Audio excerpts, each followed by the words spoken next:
3월 29일 법률방송 로투데이 시작하겠습니다. 첫 소식입니다. 김학의 전 법무차관 별장 성접대 특수 강간 의혹과 뇌물 혐의 등을 수사할 검찰 특별수사단이 오늘 발족했습니다. 단장엔 특수통으로 꼽히는 여환섭 청주지검장이 임명됐습니다. 수사 지휘와 보고는 문무일 총장 직속으로 이루어집니다. 유재강 기자의 보도입니다.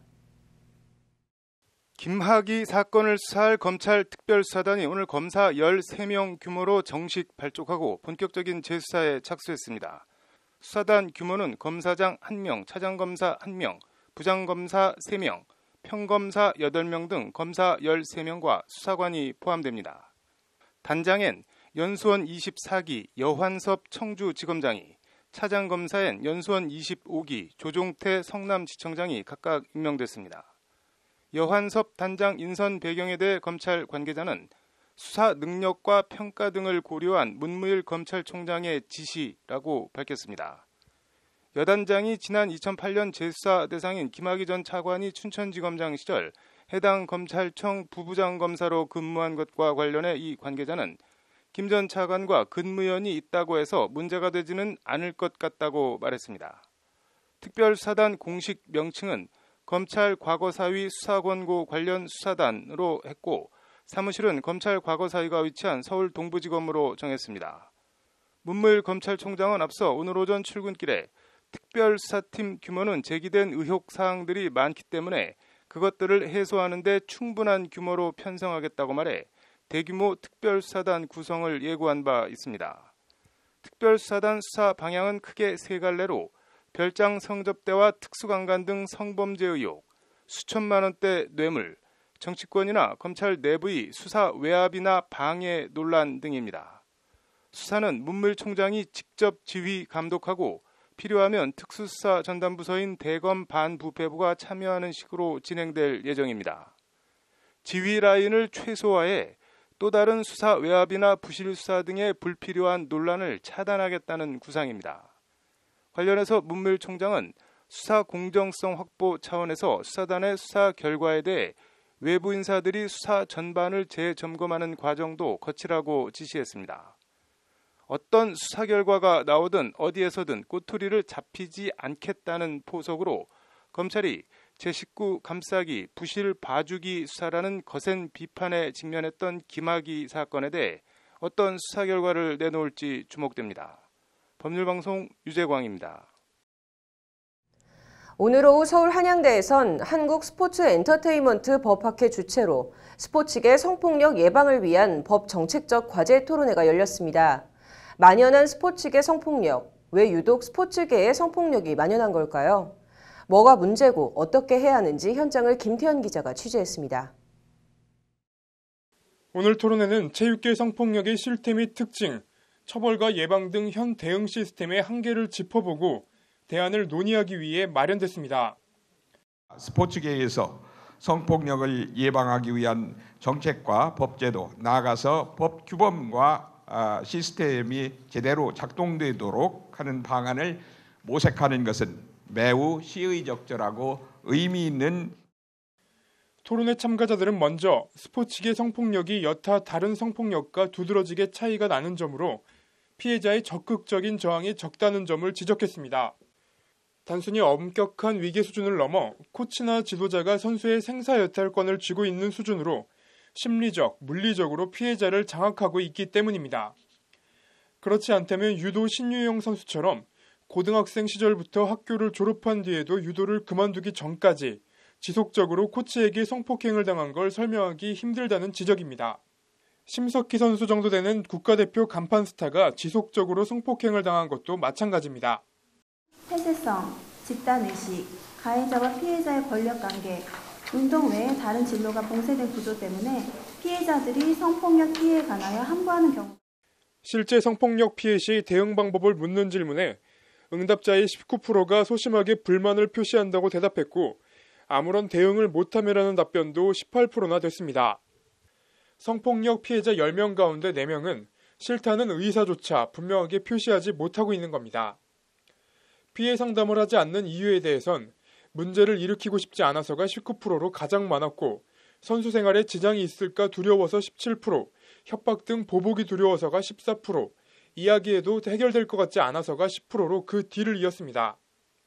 한마디로 얘기해봐야 해결되지도 않고 나만 더 피해를 볼 거라는 두려움에 아예 입을 닫아버리고 이런 구조가 2차, 3차 피해로 이어지고 있는 겁니다.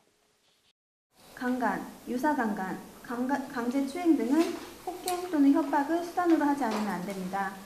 하지만 체육계 성폭력은 폭행 또는 협박을 수단으로 하지 않고 가해자와 피해자의 권력관계나 이렇게 외형적으로 저항이 없다는 점은 강간죄 성립을 불분명하게 해 스포츠계 성폭력 문제 해결을 더 어렵게 만들고 있는 주요 요인 가운데 하나입니다. 이에 대한 대안으로는 업무상 위력에 의한 간음죄를 폭넓게 적극 적용하고 처벌 수위를 강화하는 방안과 궁극적으로는 비동의 간음죄 신설 방안이 제시됐습니다.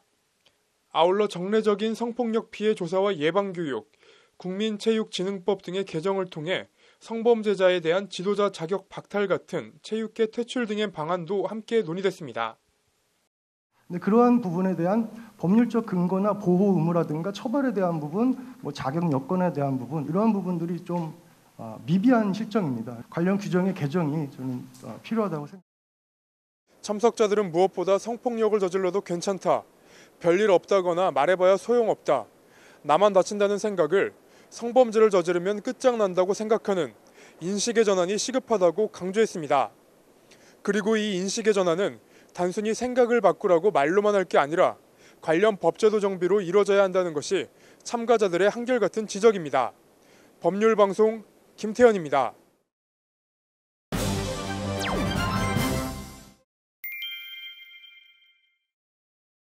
네, 이호영 변호사의 뉴스와법, 오늘은 중강간죄 미수 얘기해 보겠습니다. 이 변호사님 어서 오십시오. 네, 안녕하세요. 네, 일단 29일에 대법원 전원 합의체 판결이 있었죠? 네, 이게 참 충격적인 사건인데 그 아내의 친구를 성폭행한 사건이거든요. 그래서 아내의 친구를 성폭행을 한 그 박모 씨에 대해서 이제 어제 그 전원 합의체 판결로 그 중강간죄의 미수 부분이 유죄다라고 최종 판결을 했습니다. 네, 그렇다면 이 중강간죄, 우리가 흔히 아는 강간죄와 좀 차이점이 있나요? 예, 준강간죄라는 것은 이제 그 형법 그 299조에 나오는데 뭐 술에 만취되었다든지 아니면 약물에 취했다든지 아니면 뭐 수술 상태라고 해서 원천적으로 항거할 수 없는 항거 불능 상태나 또는 심신상실 상태에 있는 피해자를 상대로 그런 성폭행을 하는 경우에는 이제 준강간죄로 해서 역시나 처벌을 받게 되는 것입니다. 그렇다면 이번에 왜 중강간죄가 아닌 왜 미수로 판단이 된 겁니까? 이제 이 가해자 같은 경우는 피해자가 술에 만취되어서 항거 불능 상태에 있을 것이다 라고 착각을 한 거거든요. 그러니까 가해자의 어떤 그런 심리 상태를 보면 중강간을 하려고 했던 것으로 보이는데 결과적으로 중강간을 하기 위해서는 피해자가 항거 불능 상태에 이미 빠져 있어야 되는데 이 사건에서는 피해자가 술은 마셨지만 이제 정신을 완전히 잃지는 않았던 그런 사정이 있었던 것입니다.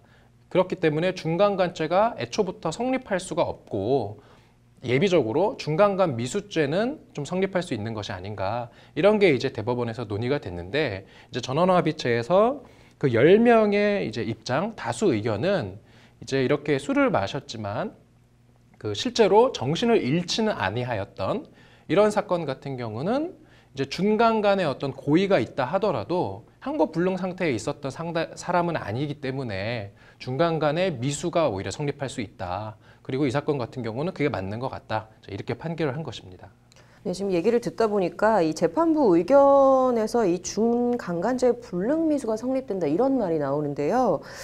이 불능미수가 정확히 어떤 건지 설명 좀 부탁드릴게요. 네, 그러니까 이제 예를 들어서 만약에 흔히 말하는 그 쥐약을 통해서 사람을 살해한다.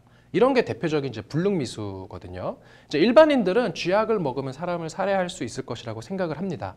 하지만 실제로 과학적으로 보면 쥐약을 가지고 사람을 살해하려면 엄청나게 많이 먹여야 되거든요.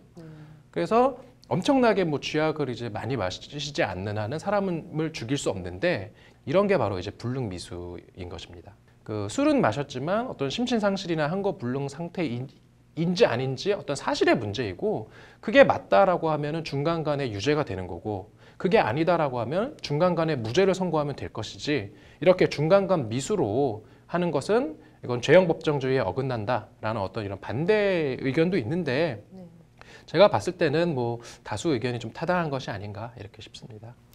네, 좀 미수에 그쳤어도 처벌은 무겁다라는 말을 좀 잊지 말아야 할 것 같습니다. 오늘 잘 들었습니다. 다음 소식입니다. 이부진 호텔 신라 사장의 프로포폴 상습 투약 의혹으로 시끌시끌합니다. 그런데 불똥이 엉뚱하게 의사단체와 경찰의 힘겨루기 양상으로 비화하고 있는데요. 법률방송 기자들의 시선으로 바라본 세상 취재 파일입니다. 잊을만 하면 한 번씩 터져나오는 연예인이나 유명인사들의 프로포폴 상습 투약 논란. 프로포폴은 우유처럼 하얀 액체로 되어 있어 이른바 우유주사라고 불리기도 합니다. 원래는 수면 마취제 용도로 한숨 푹 자고 일어나면 몸이 개운해지는 피로회복 효과 같은 게 있다는 것이 프로포폴을 맞아본 사람들의 전언입니다.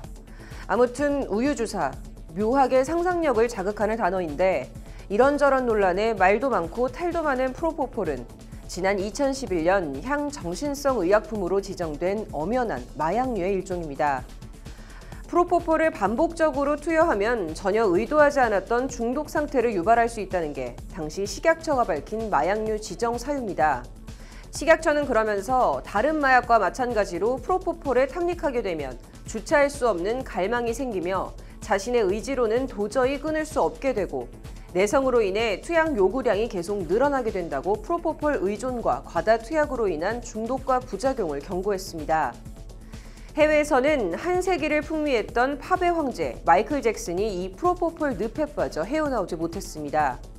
프로포폴의 몽롱한 효과에 점점 더 의존하게 되면서 나중엔 팔에 주사할 곳이 없을 정도로 자주 맞았다는 것이 마이클 잭슨 주치의의 말입니다. 이부진 사장은 어느 정도로 프로포폴에 의존했던 걸까요? 이부진 사장의 상습 투약 의혹을 언론에 제보했던 전직 간호사의 말은 이렇습니다. 한 달에 최소한 2번은 왔다. 한 달에 서너 번씩 연락을 했던 것으로 기억한다. 원장님이 안 된다고 거절하다가 한 번씩 오셔라. 며칠 몇 시부터 몇 시까지 다른 예약을 빼놓겠다고 하면 그 시간에 맞춰서 왔다는 것이 전직 간호사 김 씨의 주장입니다.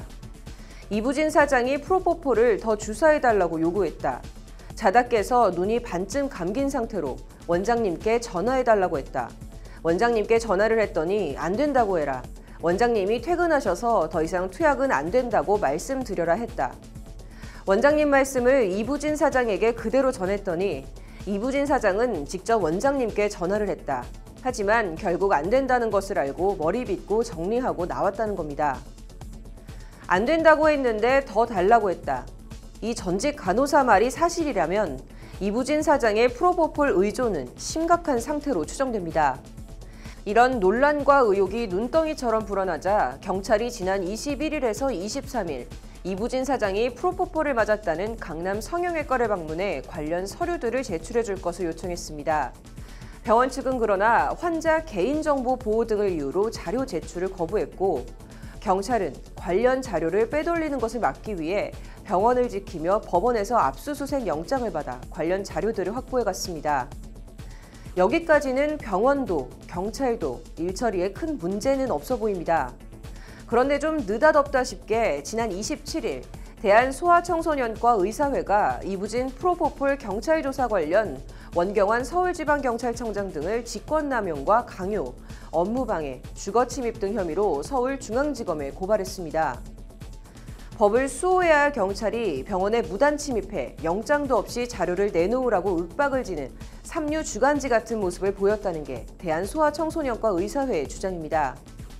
경찰은 의료법에 근거한 조사 명령서를 지참했고 의료법은 이런 경우 의료기관 등이 정당한 사유 없이 조사를 거부하지 못하도록 하고 있다며 적법 절차를 지켰다고 반박하고 있습니다. 법조계 말을 들어보니 압수수색 영장 발부 전 병원이 의료 기록을 파기할 염려가 있다고 본다면 자료 임의 제출 요청은 정당한 법 집행으로 보인다는 평가가 많습니다. 그럼에도 병원이 자료 제출을 거부한 건 경찰의 압수수색을 당하는 것보다는 이부진 사장 눈에 나지 않는 게 이부진 사장한테 잘 보이는 게 더 중요하다고 생각한 건지 어쩐 건지는 모르겠습니다.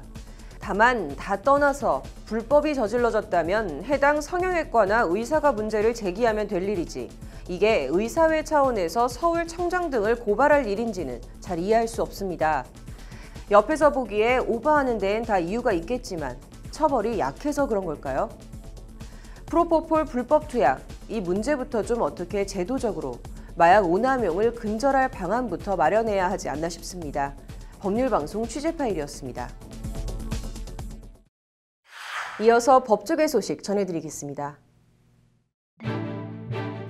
대법원이 메르스 확진 판정을 받았지만 제대로 치료를 받지 못해 사망했다며 메르스 38번 환자 유족이 낸 정부와 지자체, 병원에 대한 소송에서 정부 과실을 인정하기 어렵다며 원고 패소로 판결했습니다. 법조처가 어제 오늘 이틀간 중앙행정기관과 지자체 법령 업무 담당 공무원들을 대상으로 워크숍을 열고 법령 해석 제도 및 법령 해석 요청 방법과 법령 해석 이론 및 해석 방법 등을 교육했습니다. 청탁금지법 해석 기준 마련과 법의 안정적인 운영을 위해 각계각층 전문가 51명으로 구성된 제3기 청탁금지법 해석 자문단이 오늘 출범했습니다.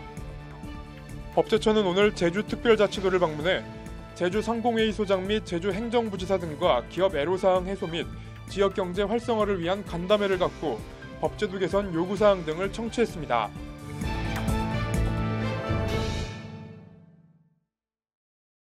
(3월 29일) 법률방송 로투데이 여기서 마치겠습니다. 시청해주신 여러분 고맙습니다.